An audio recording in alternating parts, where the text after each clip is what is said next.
Okay, well, welcome to our webinar today, Protecting Our Students, Securing K-12 and Higher Ed Identity Platforms from Cyberattacks, with your presenter, Craig Birch, K-12 Technical Evangelist and Principal Security Engineer.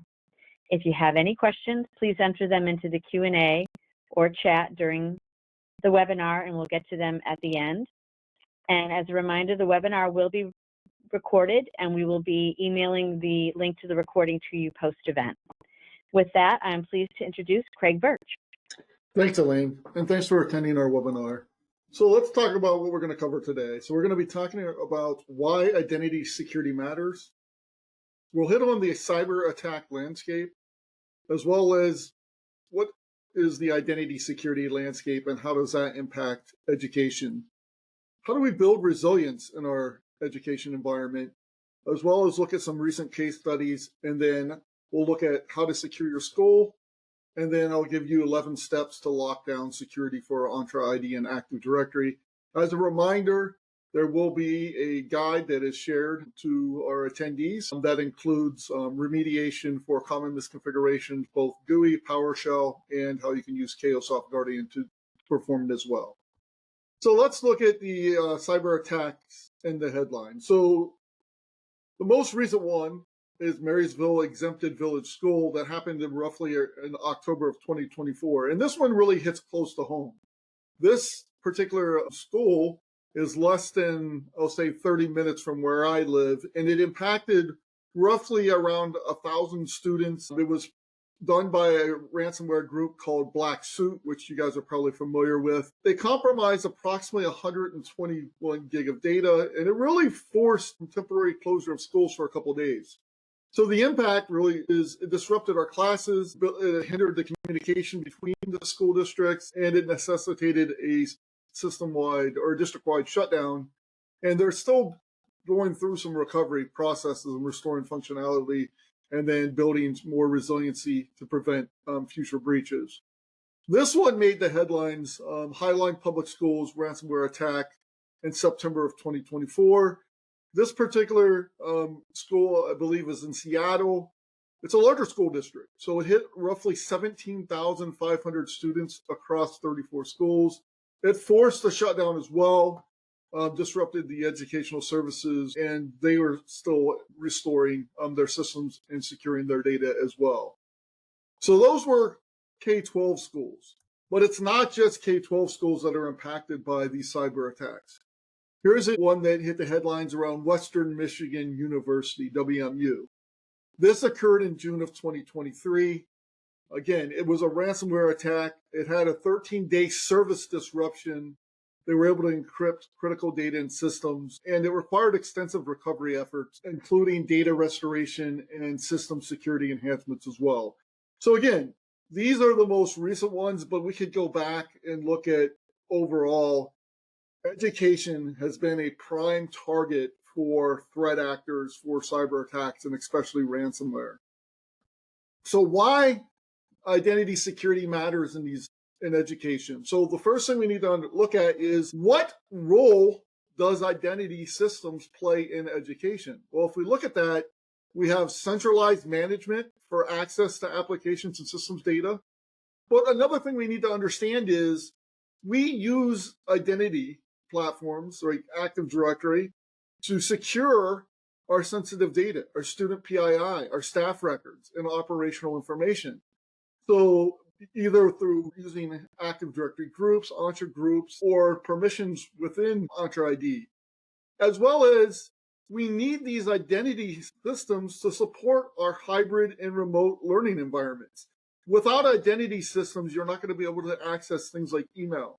So how do you really run online education without having the ability to communicate between students and staff members, as well as single sign-on plays a key role in these. So if we look at the threat landscape and why it's such a really an attack vector is education is a high-profile target for ransomware and phishing. And the reason being is these attackers know that there could be limited IT resources, especially when it comes to K-12. Now, you may have more resources in higher education.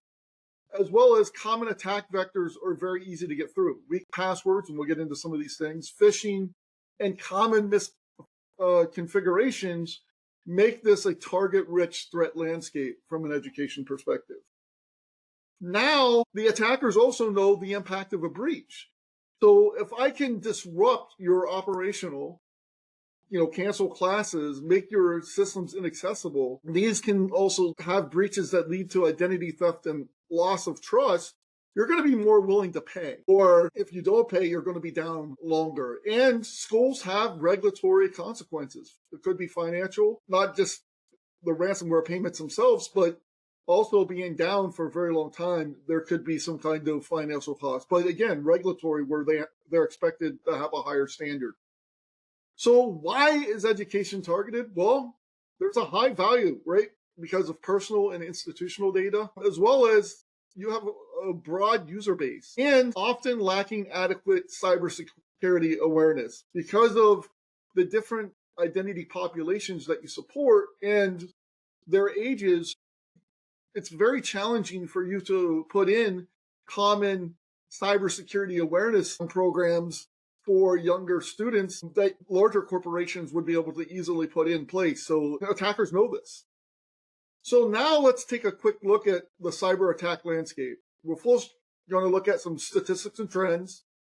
We're going to get into more specifics of why K-12 and higher ed, how attackers exploit weaknesses, as well as I'm going to share some real-world examples. So let's look at some ransomware trends, and I'm going to just build this slide out. So what I want you to understand is, if we go back to 2021, and if we look at lower and higher education alone, they were roughly equal, right? So from a ransomware cyber attack perspective, roughly 44% reported some kind of attack in their organization. But as we moved into lower education and higher education in 2022, you can see the numbers are increasing. And not only do we see that further increase in 2023, again, staying pretty much on par, higher in education and lower education at 80%. And now later in 2024, and now these numbers only include January to June, so it's not the full year, we're already seeing 63% attacks in lower education and 66% in higher education. So one of the things that I will say is these attack rates in EDU remain higher than the global across any other sector, which the average is roughly 59%.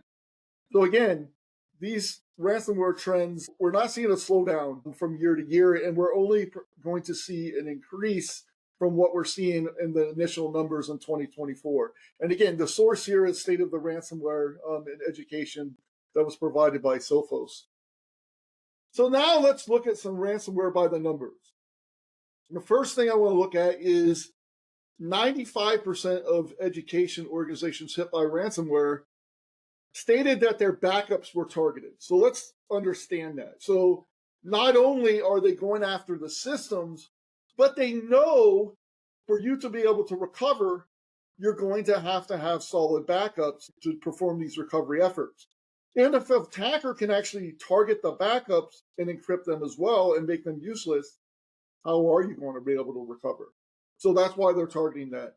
And not only are they targeting 95%, 71% were successful, which is the second highest over energy. So energy sector is the only other sector that has these types of numbers when it comes to being successful at targeting backups. 5% resulted in some kind of data encryption for lower education and 73% for higher education. What's really interesting here on this next one is we're seeing the recovery costs bloom, right? 2x for lower education, 4x for higher education. So they're targeting our backups. They're very successful at what they do, as well as they're focused on data encryption and I would say even data extraction. And our recovery costs are blooming, so it's costing us more over time to recover. So now the question you have to ask yourself is, what makes education so attractive? So let's look at some of these things. So the first thing I want to look at is complex and changing environment. So most school districts have multiple domains, satellite locations. Higher education, so they have hospitals associated with them as well, so health systems. They may even include things like air gap. And even some educations, higher educations, include nuclear reactors. Another challenge for EDU is there's a high volume of personally owned devices. So we have an expanded threat landscape with our shift to remote learning as well as working. So that's just around our complex and changing environment. What also makes EDU very different is the diverse identity population. So we have students, we have staff, faculty, alumni, right, and other identities. So you have very unique identity requirements. And to be honest, a lot of these identities are stale and they're used to support either alumni, parents, and they need to keep around for a very long time. So EDU can't focus on identity hygiene the same way that big corporations can, right? By offboarding these identities and disabling them, because if I attended the school, I may need to be able to access certain resources, and that requires me to have some kind of identity. And if the identities for these alum are also in my primary Active Directory domain or identity repository, it puts us at a greater risk. Another one is resource challenges, specifically with lower education. So they may have staffing shortages as well as skill gaps. And I'm not picking on lower education in regards to skills, but they may not have dedicated staff focused on security. They most likely wear multiple hats. They may be the network administrator. They may also be the identity administrator. So they're wearing multiple hats where they're not able to put their entire focus on the security of the school districts, as well as budget constraints. So schools may not have the resources or the financial resources to have some of the security tools that are required to mitigate some of these attacks as well. So it makes it very challenging, and it makes it very appetizing for an attacker because they know these things. So now let's look at some common attack vectors. And the first one we're going to talk about is phishing. And I will say phishing and also vishing. So these are, as we all know, are social engineering techniques. And they're still the most common techniques used to gain initial entry. So identity is obviously one of the biggest areas. And when we talk about vishing and phishing, if I can get identity access through that, I'm going to be more successful. And this only gets harder to deal with advancements in AI. AI actually gives the attacker the advantage. AI can help them write better phishing emails, and we've seen this, as well as with vishing and voice AI. They can sound exactly like the end user and trick help desk into possibly resetting their password or resetting their MFA capabilities, etc. The next one I'm going to jump into is compromised credentials. And if we think about compromised credentials, so there's many different ways that we can get these, as well as I can go purchase these on the dark web. Another challenge with EDU, and I would say even other organizations, is credential reuse. So you'll see that students and even maybe faculty will reuse the same password that they use for their personal accounts that they do for accessing this. And if we're connected to identities providers like Microsoft Entra ID and using M365 services, and we have an account password that's already breached, the attacker definitely has an advantage because they already know what you're logging in with, right? You're logging in with most organizations, their username is their email address. So if I already am using a breached password that I got through social engineering or compromising your personal account, then I already have access into your corporate business as well. So, or in the school districts. Software vulnerability is another one. So We try to go after and patch these software vulnerabilities, but there's just too many zero-day vulnerabilities, right? And as well as we're seeing the attackers are getting better here as well. They're putting out what I'll call proof of exploitation code much faster than what they ever did in the past. As well as when they're able to do this, they're using advanced ransomware techniques that use modern day code. And then the last one we'll hit on is application or hardware misconfigurations. This could be a misconfiguration in the firewall. It could be a misconfiguration in any kind of application. It could be a misconfiguration within Active Directory. It could be a misconfiguration with Entra ID as well. So these things are putting our school districts and institutions at a great risk if we're not able to defend against these. And we're not really seeing any kind of slowdown because, again, these software vulnerabilities, there's just too many to really stay on top of. And as I mentioned, one of the biggest ones there is the proof of exploitation code is much faster than previous generations.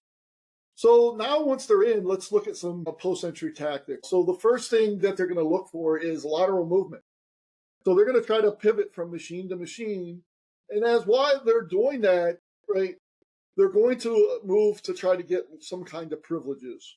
So they need to gain local privileges on the device. Why? So they can install software, disable security tools, what I'll get into, gather cache credentials. And the reason being is they really require advanced privileges to perform the attack, either ransomware or full-on extraction as well. So they really need advanced privileges to perform these attacks across the entire ecosystem. So privilege escalation is key. Without privileges, they're not going to be able to achieve what they're trying to do. So once they get those privilege escalations, then they're going to move to what I call extract and encrypt. So they're going to extract the data, encrypt the data as well, and then what do? They're going to move on to trying to cover their tracks. So they'll clear logs, or they'll look like normal everyday activity, which makes it very hard to perform forensics analysis. So again, these are the most common post-entry tactics that are used when we're talking about ransomware, as well as data exfiltration in school districts, as well as institutions in higher education. So now I want to talk about traditional defenses. And don't get me wrong, one of the things that we want to look at is these traditional defenses are needed. But together, right, they're not sufficient enough to deal with what we're dealing with today. We need advanced techniques, and we'll get into some of those as well. So what's the first one we're going to dig into? Perimeter. So perimeter defense, that could be either next-gen or host-based firewalls. That used to work very well if we were dealing with our traditional data centers. But with students doing remote education or connecting with personal devices, we really can't protect the perimeter and even take a perimeter approach. In fact, if you're following modern day methodologies like zero trust, there's no such thing as a perimeter. We have to treat all requests as malicious regardless of where they're coming from. So perimeter's not really going to cut it when it comes to these newer advanced ransomware and cyber extortion because of our landscape has changed. Vulnerability management and patching is the next thing that we try to stay on top of, right? We need to patch our systems, do not get me wrong, but I mentioned there are just too many vulnerabilities that come out. So institutions and education, as well as any other vertical, they're playing whack-a-mole. Which one can I go after, right? And which one's the most important? And really, if you don't have any other way of looking at it from a security risk perspective, you're really just trying to patch everything out there. And like I said, even if you could patch everything, the attackers are already ahead of you because they're putting out zero-day proof of exploitation code much faster than previously. Endpoint detection and response. Very good, right? We definitely need this. And most education and institution organizations have endpoint detection and response. So EDR, the advanced attacks, first of all, can look like normal activity, and it won't even trigger the EDR, as well as there's newer tools like EDR Silencer that's actually aimed to disable endpoint detection response in an organization. And it's not just EDR silencer. There's been numerous blog articles put out on how to disable advanced EDR systems in AD to bypass these protections, even by red teamers. Multi-factor authentication is great. But the problem is, especially with K-12, they may be dealing with the inability to put in MFA because of the age of the student, as well as we can't ensure that every student would have a phone to handle multi-factor authentication, and as well as multi-factor authentication is great for human identities, but a lot of our systems have service accounts, and if we're using Entra ID, we may even be using Entra ID applications, and those bypass multi-factor authentication altogether for the most part. So again, it's not a silver bullet. It's probably not something that you can implement across the board in K-12 school districts. Definitely in higher education, you could probably get more enforcement there because we're dealing with an older population and they most likely have a device and you can require it as part of that. For public school districts, probably not the same. Solutions. The one challenge with SIM, and they're great for getting event log correlation and helping us understand what's going on in our environment. But they're after the fact as well. And these newer attacks look like normal, right? So they have the same challenges with some of the EDR by looking like normal everyday activity, as well as the events that are going into the SOC teams that are responsible for these SIMs may not have the context, or they're just overloaded. They're just missing because they're getting too many. And then lastly, attackers are smart. They know that if they can go in and change the audit policy and move and basically clear event logs, that they can get through and disable things. Pen testing and AD assessments point in time. Pen testing gives us a good understanding of where we're at. With their point in time, with identity, it's a dynamic landscape. So one of the challenges there, it's constantly changing. So it's only as good as the time that you ran the test. Standard backup and recovery, but it doesn't really work well for Active Directory. And even if it did work well for Active Directory, how do you know that you're not going to recover to a pre-breach state? That's one of the biggest challenges. Now, I did a podcast around this particular topic, so you can definitely listen to that and get more in depth. I kind of breezed through this, but it was around why traditional defenses are insufficient against ransomware. So let's look at some case studies from a breach. So I'm going to look at Los Angeles Unified School District, which supports over 600,000 students across more than probably 1,000 schools. The attack occurred over Labor Day weekend. And the reason why I want to point that out is a lot of attacks against education do occur during, I'll call, slow periods, holiday breaks, summer break.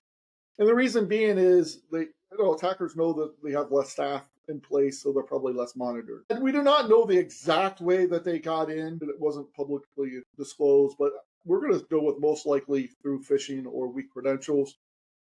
So let's look at the impact. So teachers and staff had to go back to manual processes for attendance tracking, lesson planning, as well as this school is a very large school district, more than 1,000 schools.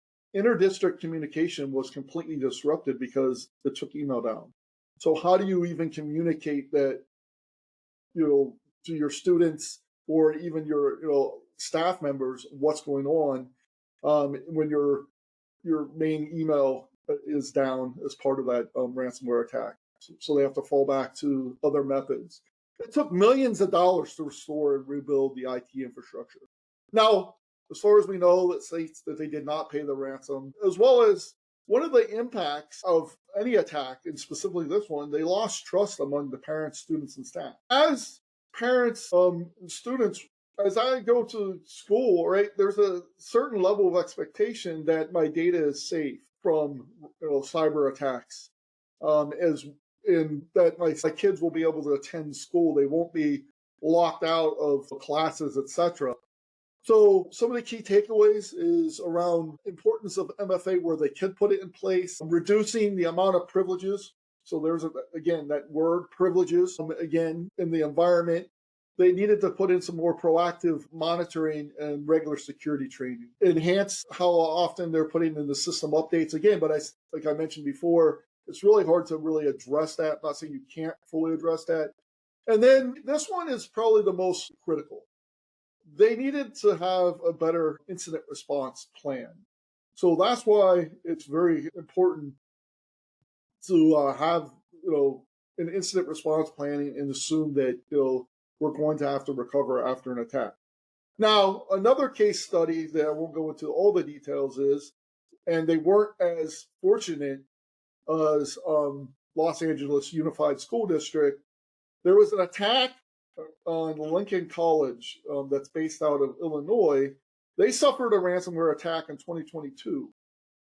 That attack brought them to basically close their doors. That's a public institution is no longer in place. And they've been around for years because they couldn't afford to recover from the ransomware attack and may not have the appropriate resources in place.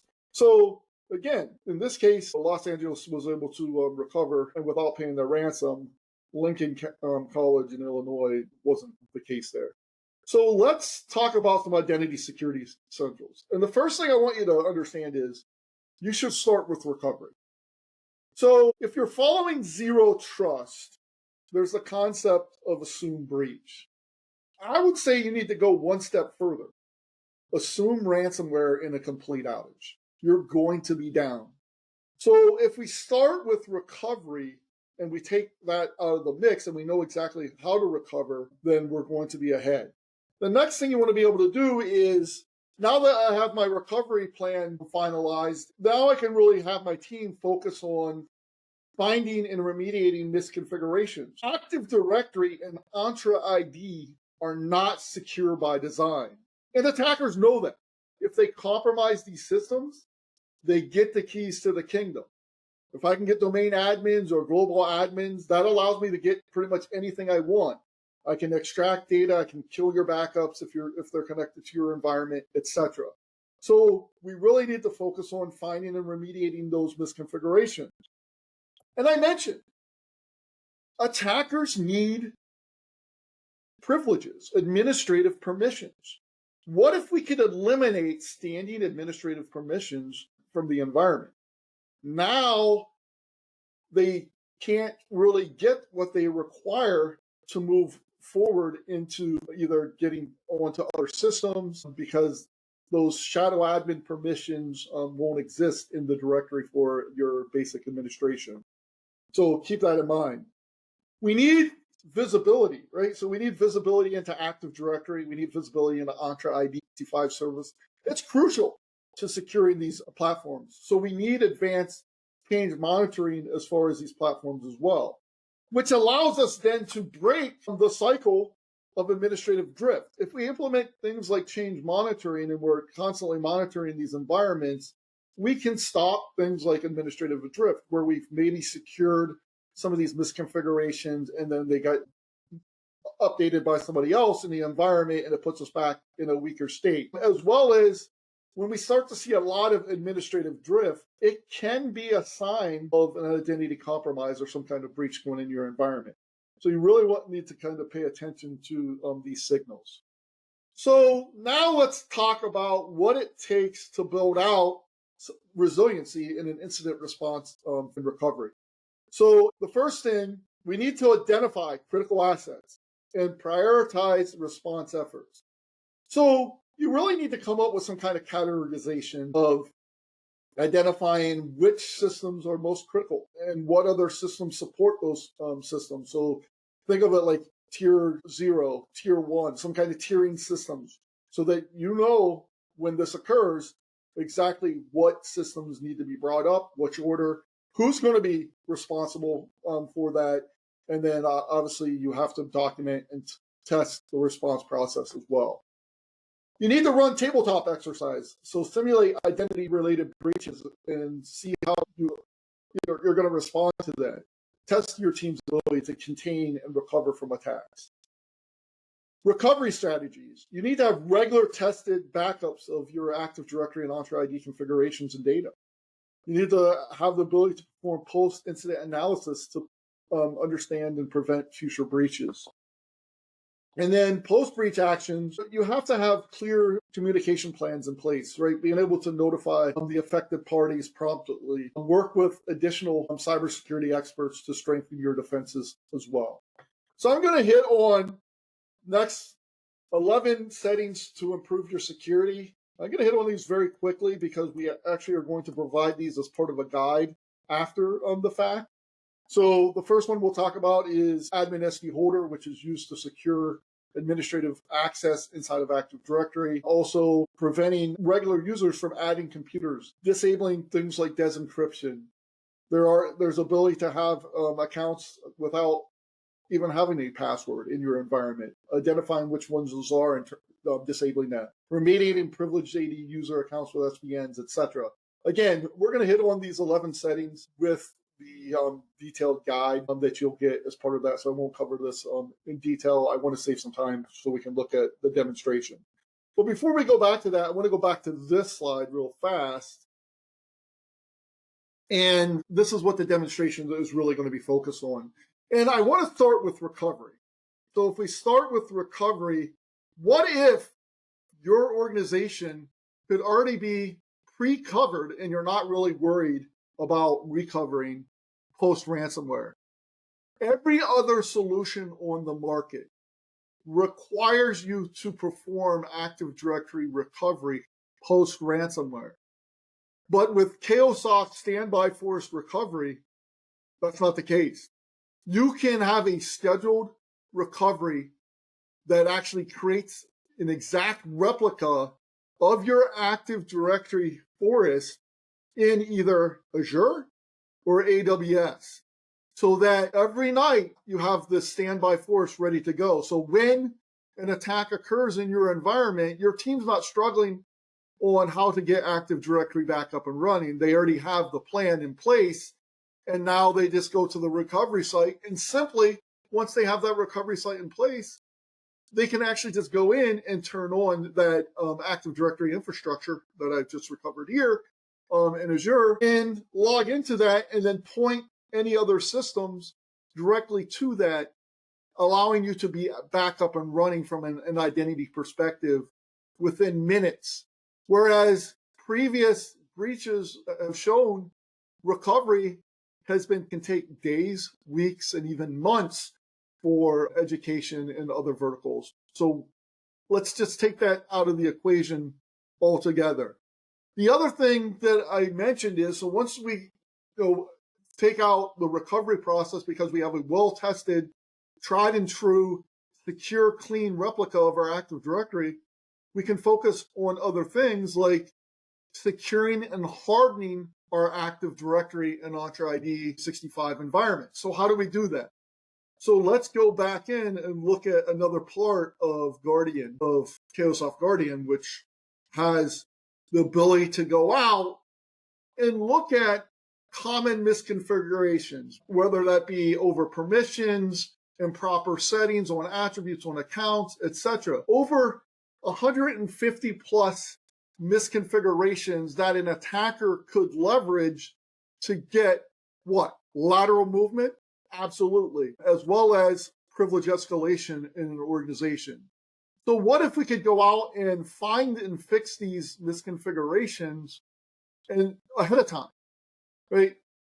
And we can do that and then see exactly where we're vulnerable through looking at our threat assessment report. So we can see, hey, we have, in my particular lab environment, I have 14 critical and 12 high, and I have a bunch of medium alerts or threats in my environment that I need to clean up. Not only are we going to tell you what here's the threat, but we give you what is needed to remediate that threat, harden and clean up your environment. So that's step one.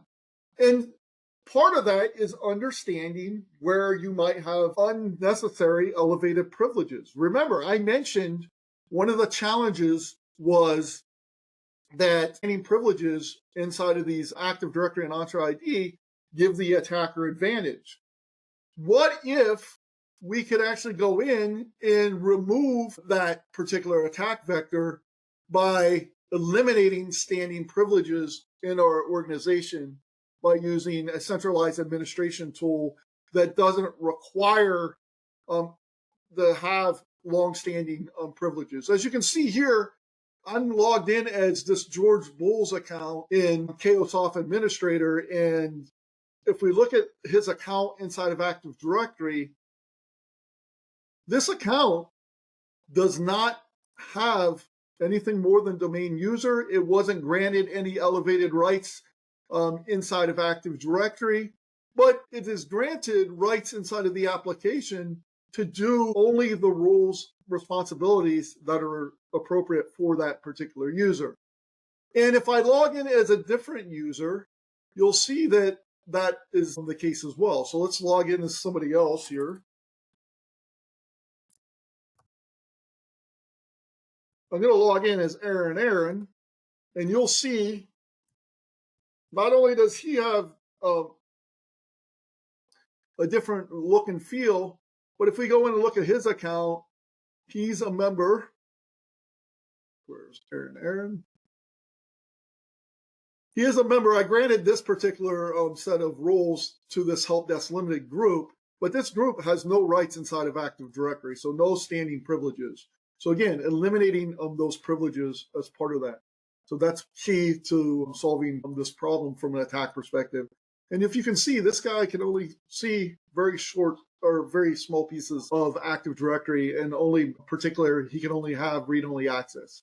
So again, taking those privileges out of the equation really helps us reduce our attack surface.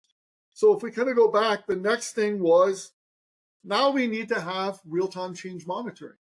So now we're going to go back into Chaosoft Guardian, and that's exactly what we have, right? So we have change monitoring of the entire ecosystem through our change history. We can see things like new users being created, settings being updated, not only across Active Directory, not only across Entra ID, but also key M365 services like Microsoft Teams. For example, you can see that somebody created a new Teams in my environment and created a new Teams channel, and we can see exactly what occurred in regards to this. And this further extends to Microsoft Intune as well. So if we have improved change history and the ability to use alerting of this, as well as you can enforce automatic rollback if we have malicious change or unintended change, we can roll these settings back with one click, by the way. We can get back up and running much faster than what we were able to traditionally. So again, eliminating those standing privileges, implementing real-time change monitoring, it allows us to break that cycle of administrative drift, which can occur just through everyday normal activity. But I also mentioned it can be the sign of an Active Directory or identity platform breach inside of Active Directory. Now I'm going to go back to the slides real quick, and we're going to go back to how we can help you solve this problem. So let's talk about some of the key takeaways that we learned today. First, identity systems, they're the backbone of the school IT infrastructure. Without identity systems, you're not going to have things like email. You're not going to be able to sign into key resources to support education services, etc. Even our databases or data platforms would be down without identity systems. Threats are evolving, right? So we have to basically adapt our defenses. Those traditional defenses that we all have today have proven us that they're insufficient. They actually give us a false sense of security. So we need to go beyond traditional methods and really focus on identity-related solutions as part of that equation. And some of those solutions may not have any kind of identity characteristics. We need to take actionable steps so we can put in things to reduce our risks, right? By starting with recovery, having a resilient recovery plan, going in and finding where we're weak, right? Understanding where we might have these common misconfigurations that attackers can eliminate those standing privileges, right? Without those privileges, it really makes it hard for an attacker to do what they're trying to do. And then obviously we need to have real-time change monitoring and have the ability to really break the cycle, this vicious cycle, what I call administrative drift. Drift happens on a regular basis, and it can put us at risk. And then this allows us we can audit our identity systems. And we're going to give you a guide for you to take back and look at some 11 key settings inside of both Active Directory and Entra ID that you can apply today in your environment. And then again, this is our 11-step checklist we'll hit on. Now, I also want to talk about how K-12 can help. So K-12, we talked about a couple different products here. So the first one, Guardian Forest Recovery, is, and again, and I start with that one, is because we want to be able to have a resilient recovery plan for our Active Directory. And the only way to have that is to be pre-recovered. So have this standby forest, which is patented, by the way, and we're the only ones that have this capability, so that you're not messing around with trying to recover Active Directory during an outage. Let's already have that taken off the picture. Use K-12 Guardian for change monitoring and real-time alerting, as well as I mentioned, we do the continuous threat protection, and we give you the ability to roll back unwanted changes. And with K-12 Administrator, we can enforce least privilege, right? Through that administrative model. We can eliminate those standing privileges that are required to do administrative tasks, both within Active Directory and Entra ID, so across hybrid ecosystem. So again, this is how we can really help you shore up your environment when it comes to really addressing these attack surfaces, again, from a identity platform perspective. So what's next? So we will have a webinar around our Microsoft Intune capabilities, where Kevin Sullivan will be joining us from Microsoft. He's a principal product manager for Intune. Myself and another individual at K-12, Dmitry Sotkov, our chief product officer, will be running this webinar, as well as we put out a recent podcast called Guardians of the Directory, and more recently, even today, we put out a new episode called Hacked Hallways, Cyber Threats in K-12 Education. Be sure you follow and listen to our podcast. We're always putting out new information around cyber attacks, how you can improve your resiliency around change monitoring, recovery, as well as administration. And really, it's focused on directory security. So it's not just Active Directory. It extends to Entra ID and supporting ecosystem as well. If you're interested, we encourage you to see us about getting an in-depth demo. All right, I only scratched the surface on what we can do today as part of this webinar, but you can sign up and get a in-depth demo from K-Soft, as well as if there's any questions, you can contact sales@K-Soft or hit us online and go to kosoft.com. So many ways to contact us. Thanks for joining. Again, get a personalized demo. You can go to our site and click on demo. You can also get a free trial of the K-Soft Guardian as well, or Administrator. And what I would encourage specifically around threat detection, being able to assess your environment, go out and download the trial for K-Soft Guardian and run it in your environment. It's a lightweight architecture, and you can be up and running within minutes, and you can have an understanding of what areas you may be weak at today in regards to these misconfigurations that an attacker can take advantage. I'm going to turn it back over to Elaine to see if she has any last minute closing remarks. I do appreciate you guys joining our webinar today, and I wish you guys a happy holiday. And what I always say is stay vigilant, stay guarded, and really become the guardian of your directory when it comes to securing your environments. Thank you. Thank you, Craig. That was great. And with that, we'll say goodbye and happy holidays. Thanks, Elaine. Thanks again for joining us.